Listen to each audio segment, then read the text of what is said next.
طالبانو په پنجشیر کې پر غلا د یو تورن کس لاس پرې کړ. سلام، وخت مو بخیر. پام وکړئ د نن ورځې تازه خبر ته. په پنجشیر کې ځایي طالب چارواکو ویلي چې په دغه ولایت کې یو کس چې پر غلا تورن و د لاس پرې کولو حکم پلی شوی دی.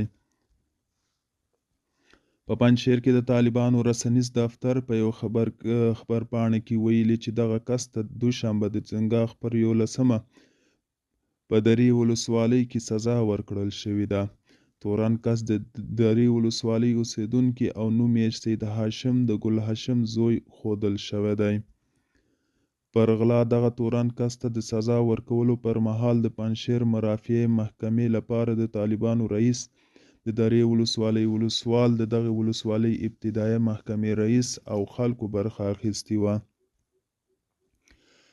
څرګنده نه ده چې دغه کس د څه شي پر غلا تورن و.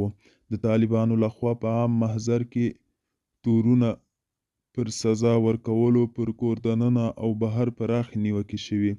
طالبانو 3 ورځې وړاندې په پکتیکا کې هم 3 نارینه په عام محضر کې په درو ووهل. دوستانو، دا و د نن ورځې چمتو کلی خبر. تر بیا هم په الله سپارم.